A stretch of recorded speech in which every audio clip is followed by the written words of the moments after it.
원장님 안녕하세요. 안녕하세요. 지난번에 검진 어떠셨나요? 힘들었습니다.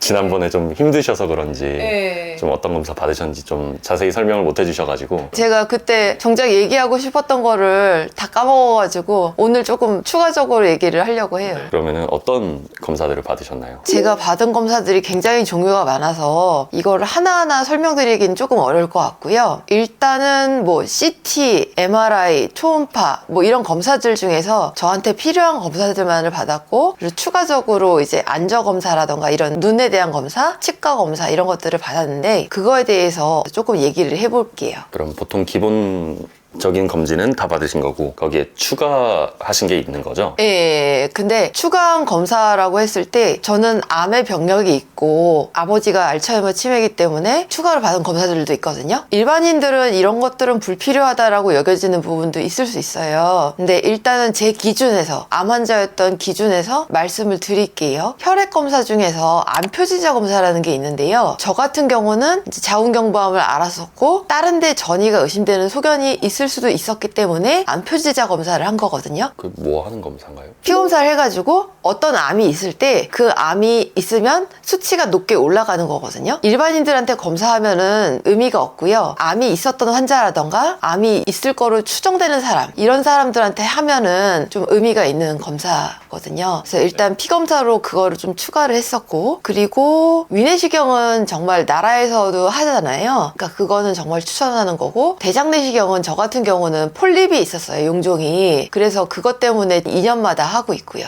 몇 년마다 한 번씩 받는 걸 권장드리나요? 그러니까 나라에서 5년에 한 번씩 하는데 용종이 있거나 이러면은 2, 3년에 한 번씩 하는 게 좋다라고들 얘기하더라고요. 이왕이면 빨리 발견하면 좋으니까. 그쵸. CT 검사 중에서 제가 한 검사가 복부 골반 CT 검사랑 그 다음에 저설량 폐 CT 이 두 가지를 했는데요. CT 검사를 하는 게 굳이 추천하진 않아요, 저는. 근데 제가 한 이유는 자궁 쪽에 장기들이 다 없잖아요. 그러니까 그쪽에 재발이 될 수도 있기 때문에 그거를 이제 추적 검사하기 위해서 복부 CT 검사를 조영제를 써서 한 거고, 조영제를 안 쓰고 하는 CT 검사는 추천하진 않아요. 저설량 폐 CT 같은 경우도 저는 폐에 결절이 있었기 때문에 추가적으로 검사를 한 거고요. 근데 아까 뭐 추천하지 않는다고 하셨는데 그 이유는 뭔가요? 조영제를 안 쓴 CT 같은 경우는 인화가 되지 않은 필름이랑 똑같아요. 그만큼 정확하게 안 나올 수 있는 거네요. 되게 부정확하게 나올 가능성이 높고, 그리고 정확한 타겟을 보기 어려운 경우가 많아요. 조영제를 쓴 CT 같은 경우는 조영제를 안 쓴 CT보다는 추천하지만 엑스레이에 대한 노출도가 좀 많이 있거든요. 보통 CT를 찍으면은 20mm 시버트 정도의 그 방사선 양이 노출되는데 그걸 한 두 번만 찍어도 40mm 시버트잖아요. 근데 암에 대한 발생은 한 50mm 시버트 이상일 때 암에 대한 발생률이 좀 올라간다고 하거든요. 그러니까 CT를 조영제 써서 하는 거는 조금 위험할 수 있죠. 그럼 그걸 일반인이 선택을 했을 때 병원 같은 데서 그런 걸 고지를 해주나요? 안 하죠. 안 해주나요?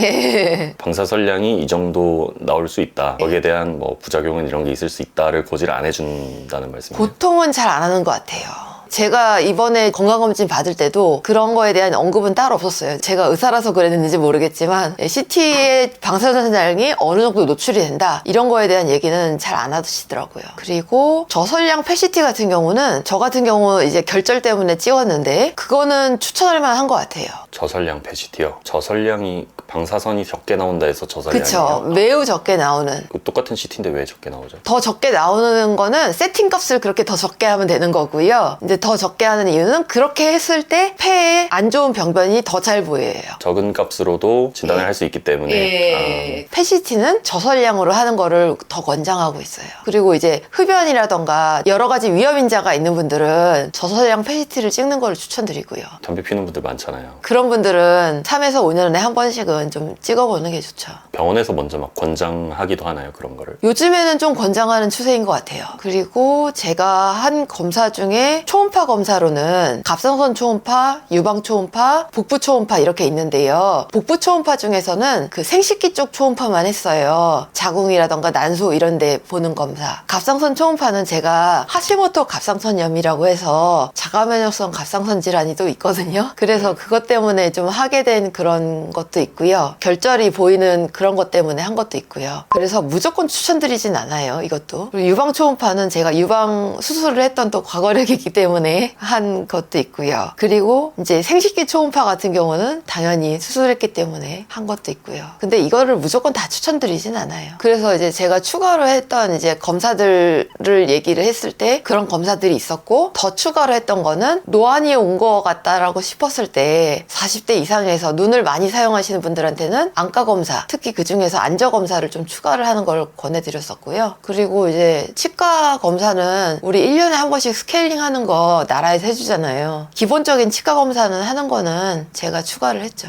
말씀하신 것들 들어보니까 원장님은 기존에 병력도 있으셨고 그래도 본인의 몸에 대해 좀 더 잘 아시기 때문에 그런 걸 좀 잘 선택할 수 있었던 것 같은데, 그냥 일반인 분들, 내가 당장 어디가 안 아파, 그렇지만 검사는 받고 싶어, 좀 이런 분들한테 추천해 줄 만한 검사 항목이 있을까요? 이제 흡연하시는 분들은 저설량 PET, 그거는 정말 추천드려요.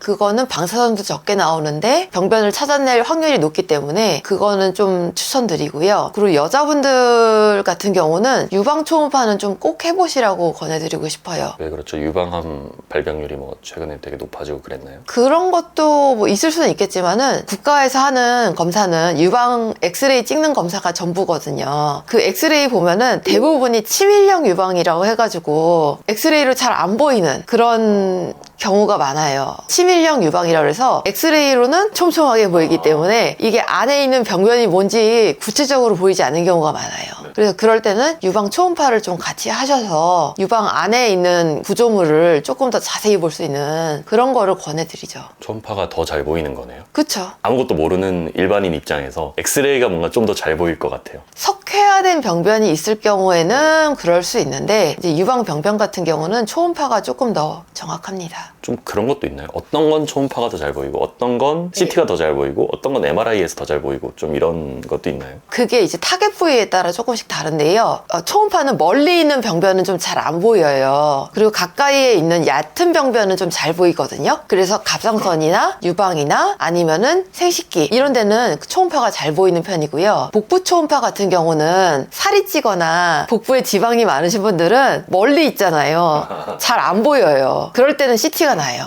아, 내가 살집이 좀 있다라고 예. 하면은 CT. 복부 초음파는 비추. 그리고 복부 초음파를 봤을 때 이제 장기들을 볼 수는 있는데, 췌장 같은 경우는 앞에 2분의 1 정도만 보이거든요. 그러니까 내가 췌장암이 의심돼. 췌장암에 병력이 있어. 과거력이나 가족력이 있어. 네. 이런 분들은 초음파만 봐서는 다 알 수가 없는 거죠. 근데 뭔가 일반인들이 나는 뭔가 췌장이 안 좋을 것 같고 잘 안 보이니까 초음파보다는 CT를 찍어야겠어 라고 생각을 하시는 분들이 얼마나 될까요? 없죠. 이걸 병원에서 좀 먼저 알려주고 그러진 않나요? 안 알려주죠. 일반적으로 복부 초음파랑 복부 CT를 같이 하시는 분도 있어요. 중복으로. 검진센터에서 그냥 무조건 다 넣는 경우도 있거든요. 그러니까 그거는 중복되는 검사니까 하나는 빼는 게 좋겠죠. 마른 여자분들은 복부 초음파를 해도 상관없지만, 그렇지 않으면 대부분은 복부 CT를 하는데, 근데 복부 CT를 하는데 조영제를 넣는 게 좋기 때문에 검사를 자주 하지는 마시라, 그렇게 권해드리고 싶어요. MRI랑 CT의 차이가 또 있잖아요. 그쵸? 뭘 받는 게 좋나요? CT는 약간 우리가 뼈대를 보는 게 좀 쉽다라고 생각하시면 쉽고요. MRI는 연부 조직을 보기 쉽다라고 생각하면 좋거든요. 연부 조직이라고 하면 말랑말랑한 조직, 우리 인대 아니면은 내장기관, 그 중에서 지방이 좀 있는 기관들 같은 경우, 그리고 타겟 부위를 조금 더 명확하게 볼 수 있는 경우, 그런 경우는 MRI가 좀 더 정확한데요. 조영제를 쓰기 어려운 분들 있잖아요. 조영제 알레르기가 있다거나 아니면은 조영제를 썼을 때 콩팥 수치가 너무 안 좋아서 조영제 쓰기 어렵거나 이런 경우가 있으면 MRI로 찍는 게 낫고요. 그리고 척추 같은 경우는 이제 CT를 찍어서 볼 수 있는데 한계가 좀 명확하거든요. 그래서 척추 같은 경우는 MRI 찍는 게 더 나아요. 근데 저도 MRI를 검진받을 때 뭔가 선택을 하려고 보니까 되게 비싸더라고요. MRI는 그래서 웬만하면은 좀 추천을 드리진 않아요. 내가 척추에 뭐 문제가 있다, 그래서 평소에 안 좋았다, 그러면은 허리나 목 같은데 MRI 찍는 거를 한 번쯤은 해볼 수 있겠지만은 그렇게 권해드리진 않고요. 그리고 이제 우리가 보통 건강검진에서 이제 좀 추가로 많이 하는 검사가 중에 이제 머리, 뇌 쪽 MRI나 MRA가 있는데, 이거는 나이가 드신 분들한테만 추천드리고요. 그리고 그리고 MRA 같은 경우는 혈관을 보는 검사이기 때문에 혈압, 당뇨 이런 거 있으면서 그런 위험인자 같은 게 있는 분들, 그런 분들한테만 좀 추천드리고, MRI 같은 경우는 이제 뇌경색이나 심근경색 이런 게 위험인자가 있는 분들에게만 좀 추천드려요.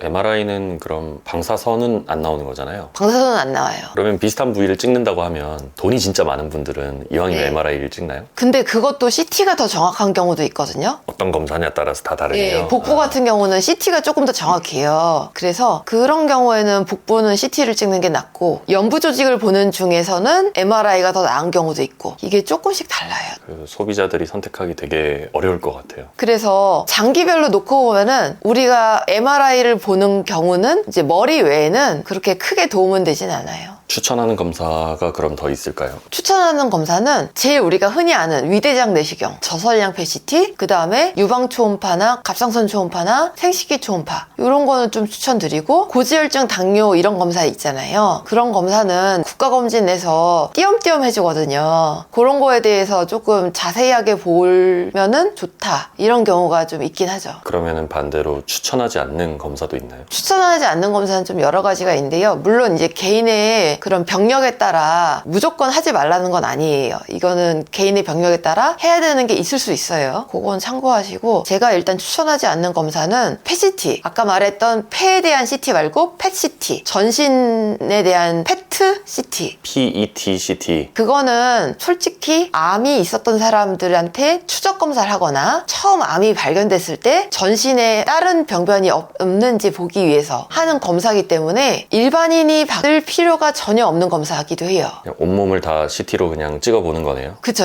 온몸을 CT로 도배하는 거죠. 방사선도 많이 나오고. 엄청 많이 나오죠. 페트도 방사선 양이 나오는데 CT도 방사선 양이 나오기 때문에 PET는 방사선 양이 엄청 많아요. 그리고 굳이 암이 있었던 환자거나 암이 발견된 환자 아니면은 할 필요는 없다. 근데 좀 그럴 것 같아요. 온몸을 이걸 다 긁어준다고 하니까 받는 사람 입장에서 오히려 약간 안심될 수 있는. 그런데 그게 발견할 수 있는 확률이 좀 낮아요. 민감도가 낮아요. 평상시에 내 몸에 좀 관심이 없던 사람은 그냥 이참에 한번 다 털고 가자라는 느낌으로 선택을 왠지 해볼 수 있을 것 같거든요. 근데 이게 위암이 있다고 해서 위암이 이제 PET에서 반짝반짝 보이지 않거든요. 흐리면 엉뚱하게 보여요. 전체적으로 그냥 대략적으로 본다. 거기서 반짝반짝 보이더라도 이게 그냥 염증 때문에 반짝반짝 보이는 건지 암이라서 반짝반짝 보이는 건지 확실하지 않아요. 그게 보이면 또 정밀 검사를 또 해야 되고. 그쵸. 그리고 심장 초음파. 심장 초음파는 심장 질환이 있거나 심장에 대한 그런 평소에 증상이 있는 사람 아니면은 별로 추천드리지 않아요. 어지간해선 뭐가 발견이 안 될 가능성이 높네요. 위험인자가 있는 분 아니면은 굳이 해서 내가 삼천판막에 약간의 역류가 있대, 뭐 이렇게 얘기를 들으면 그게 뭔지도 사실 모르고 그게 위험도가 사실 그렇게 크게 있는 것도 아니거든요. 그렇기 때문에 굳이 안 하시는 게 나을 수도 있어요. 근데 초음파류는 좀 저렴하지 않나요? 심장 초음파는 비싸요. 그리고 또 비추하는 거는 위장 조영술이라고 하는 거. 위에다가 엑스레이를 먹여가지고 찍는 조영술이 있거든요. 근데 위내시경을 할 수 있는데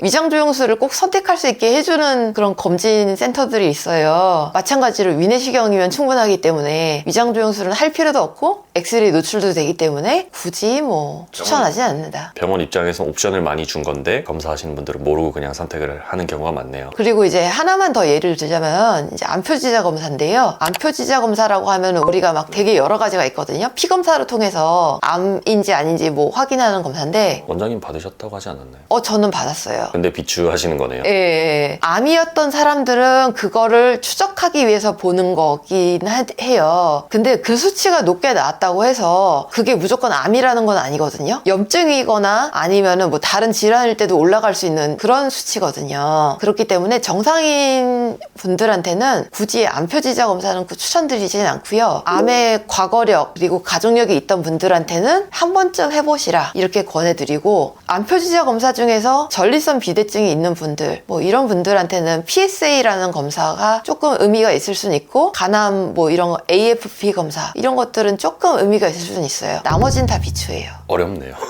어렵죠. 네. 제가 얘기를 하면서도 이건 추천드리고 이건 추천드리지 않고 이렇게 해가지고 여러 가지 얘기를 하긴 했는데, 제가 했던 검사들은 암이었던 환자들을 기준으로 했을 때 이런 거를 더 봤다라는 거지, 암이 없던 정상인의 기준에서는 불필요한 검사들도 있다는 거. 안 아파본 사람이면 또 나한테 뭐가 맞는지를 또 걸러내기도 힘들 것 같아요. 일단은 원장님이 조언을 주신 대로 저도 예. 검진을 한번 받아볼 예. 수 있도록 하겠습니다. 알겠습니다. 조금이라도 도움이 됐으면 좋겠네요.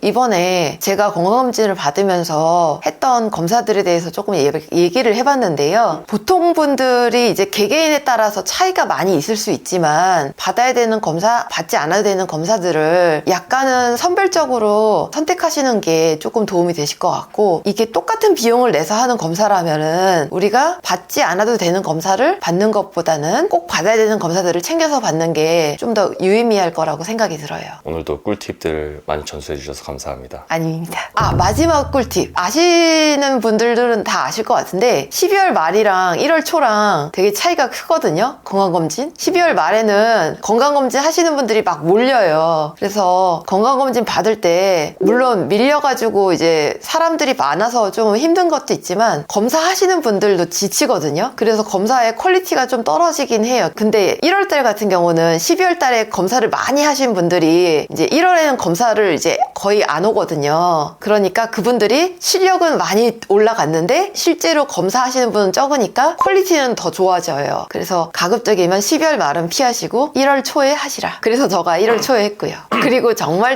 마지막 꿀팁으로 구독, 좋아요, 알림 설정하면은 더 좋은 정보 얻을 수 있다는 거 잊지 말아주세요. 감사합니다.